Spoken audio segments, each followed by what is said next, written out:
Hey everyone, my name's Alexandra and I am a watercolor artist. We are just heading into January and today I wanted to do a tutorial with you guys on snowy watercolor mountains for beginners. Let's get started.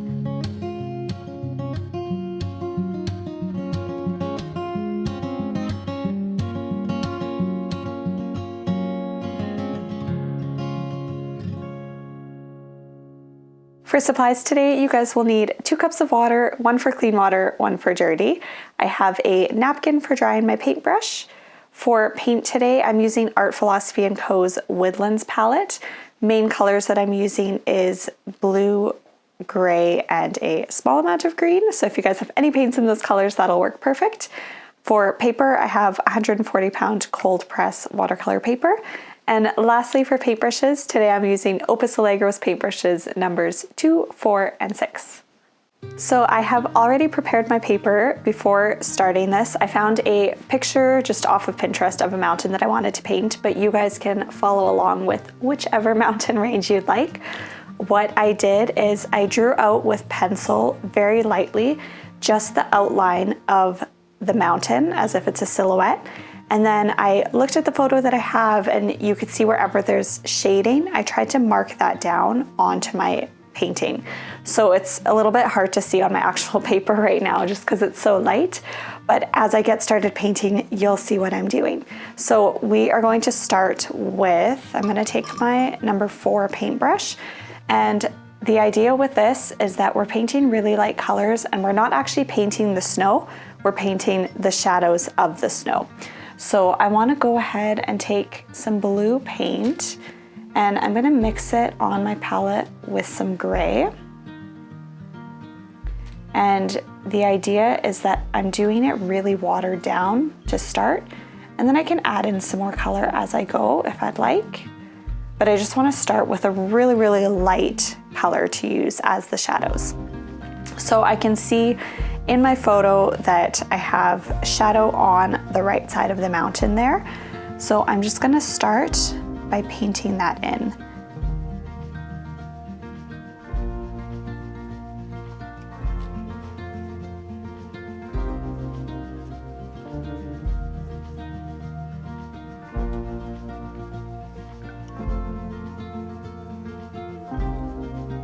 And I'm not looking to do an exact replica of the picture that I've taken.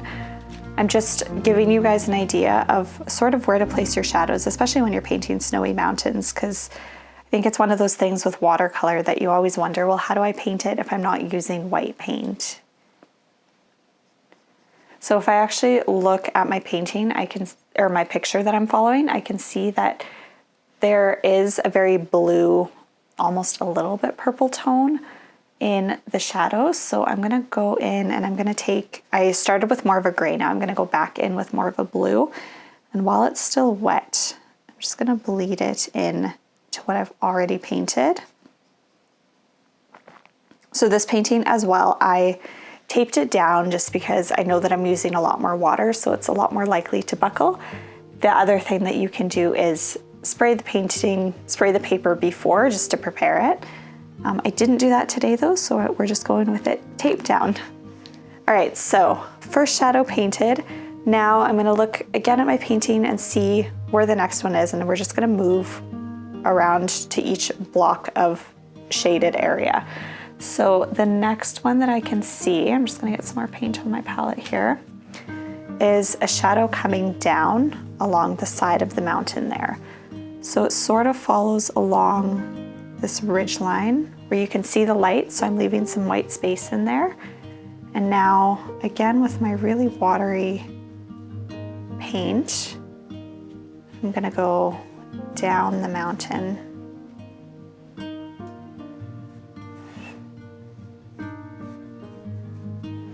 And then I had drawn out this other mountain that is sitting in front. So what I wanna do is I wanna follow that line and not paint over it.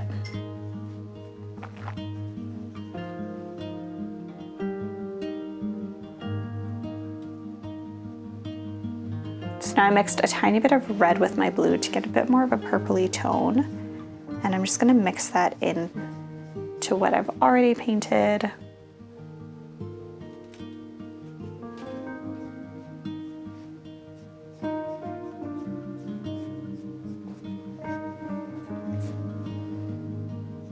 And I'm just continuing to look at that main photo that I have for reference so I know where to be putting the shadows. So now I can see on there that there's another little one beside, so we're just gonna shade that in there.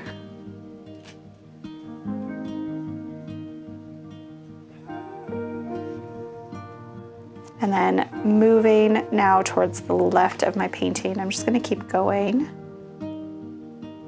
You can see there's a nice sort of triangular shape. So some of these I drew out ahead of time, some of them I didn't, but a really easy way to do this is to just block in super, super lightly with pencil those shapes. And then what you guys can do as well is just kind of draw lines across it with your pencil so you know that those are the shaded areas, or you could just go for it. Okay, so I can see that I've done that one, and now we're gonna go up along the edge of this mountain.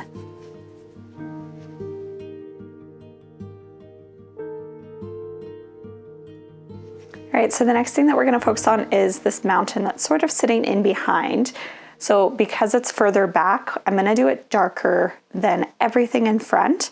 So almost the full thing is going to be painted in with this blue-gray color.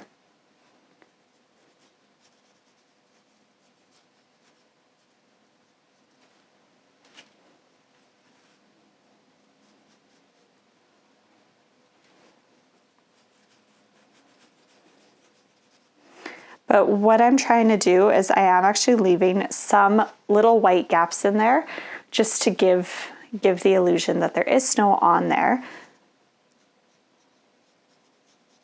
even though it is set behind, so it does look darker than everything that's in front of it.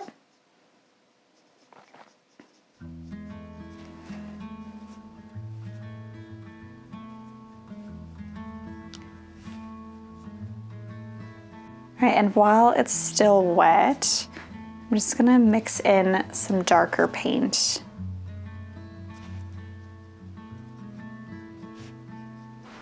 So I'm just dotting it in where there's already water, still leaving those white spaces that I had before. All right, so now I'm gonna let that dry. We will go back in and add more details, but we're gonna move sort of to the front of the painting. The one that I have does show some skiers in it, but I'm gonna leave them out for now and just focus on the mountain. So this one seems to be a lot smoother, so I'm not doing so much for adding in color. I'm actually just gonna paint over it with water right now.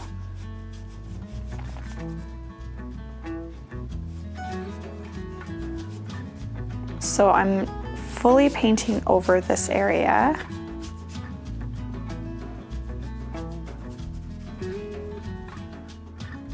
And I'm gonna go in with the colors that I was using before. I might make them a little bit more blue towards the front. And I'm just doing some lines going down just to get it to blend in. So because the mountain looks like it's very steep, we're gonna move the lines down the page so they're a little bit more vertical. And it's really subtle, so it's not gonna be something that's super obvious when you're looking at it, but it just gives the look that it is going downhill there. All right, so we're gonna let that dry now, and I'm just gonna add a little bit more into this front mountain here. So again, the main idea is just that I'm following the picture that I've used, and I'm adding in the color for shadows. And when you do that, because it's all in this like nice light blue tone, the white does really stand out and look like snow.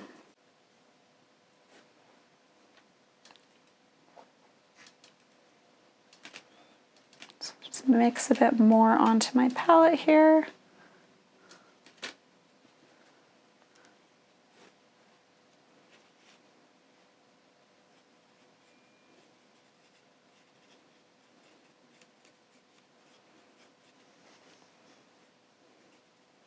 Okay, and while I let all of that dry, I'm going to paint in the sky. So in the photo that I have, there's not too much contrast with the sky and the mountains, but I am gonna do a brighter blue just to make it really stand out. So I'm gonna go in and mix the color that I want. And then the idea is that I'm going right around the shape of my mountains. I'm just gonna fill this in. So you guys are welcome to use a wet on wet technique for this as well. I'm using a wet on dry. But I'm using a decent amount of water just so that I can mix more color into this. Okay, now I'm gonna use my water just to blend it out into the top here. And I'm gonna switch to my bigger paintbrush for this just to make it a little bit easier.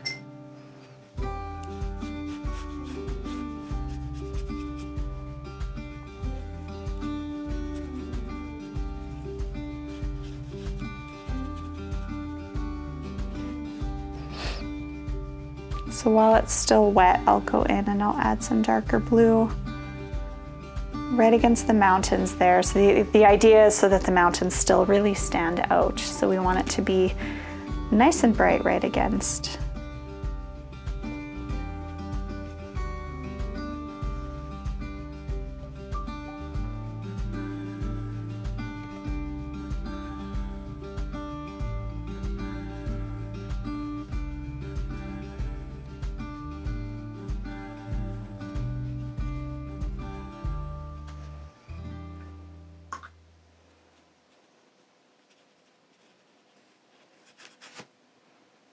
And then I'm just blending out the edges just to soften them a bit.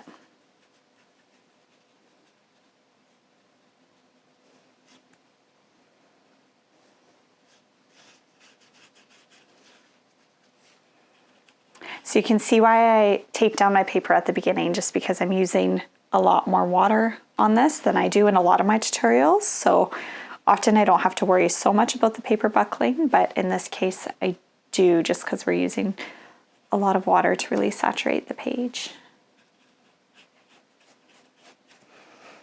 Okay, so now that that's done, you guys can see right away the mountain stands out so much more, but I still want to add a little bit more depth to it. So we're not going to do a ton more, but we are going to add just another layer on top of the shadows that we've already painted.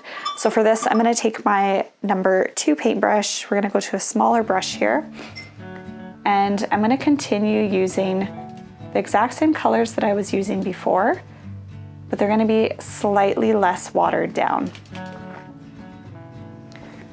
So I'm going to go along the ridge of this front mountain.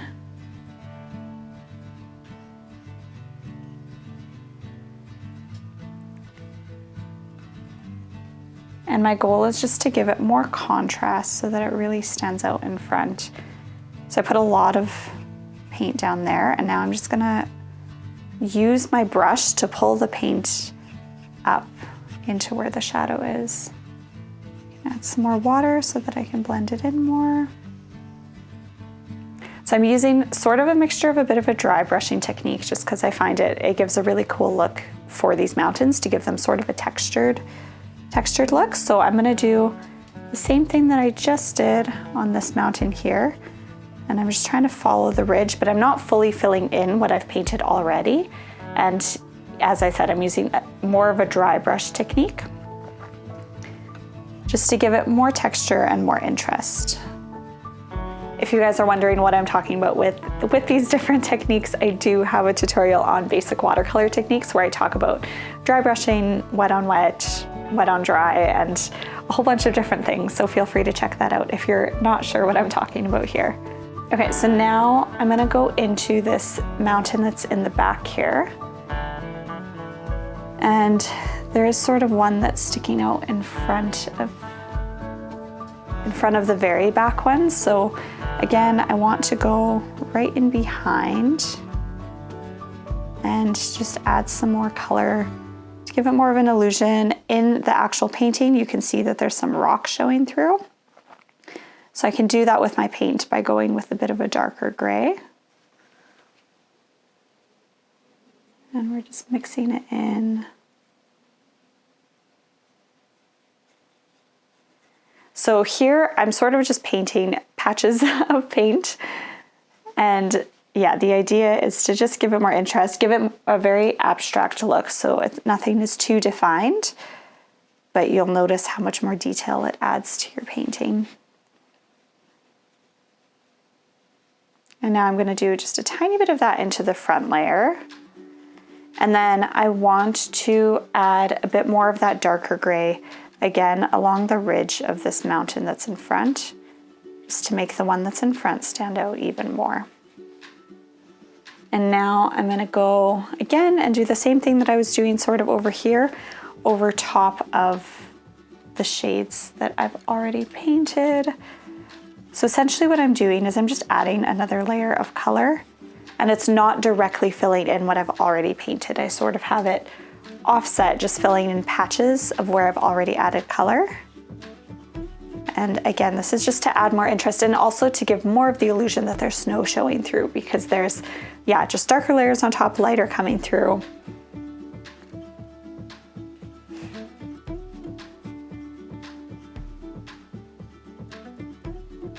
So now in this sort of middle section here, in the painting that I'm following, I can see that there is some rock showing through.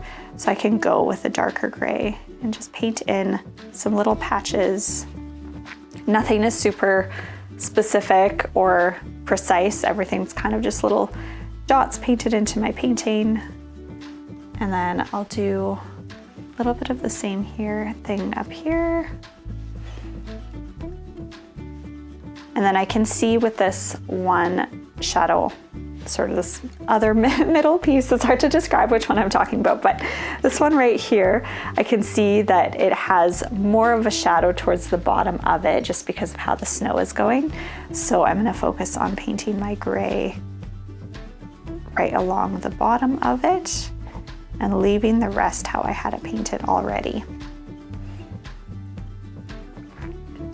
And last thing I'm going to do is just add a tiny bit more color to this mountain that's in front.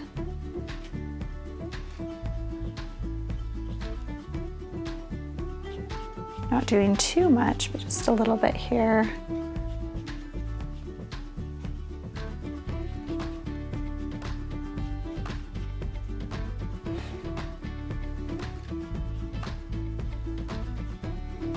Right, and with a painting like this, I always have the urge to keep going and adding more, but especially with wanting to keep it looking like snowy mountains, it's also important with watercolor to know when to stop. So I am going to leave my painting here how it is. I hope that you guys enjoyed this tutorial. If painting snow has been something that's kind of intimidating to you, hopefully this has taken that away. If you guys followed along, please do send me a picture on Instagram. I would love to see what you're painting. Do share it with me at Alexandra Victoria Studio. Also, I've noticed that a lot of you guys watching my videos are not subscribed yet, so please do subscribe, like this video, and comment below what you'd like to learn next. See you next time.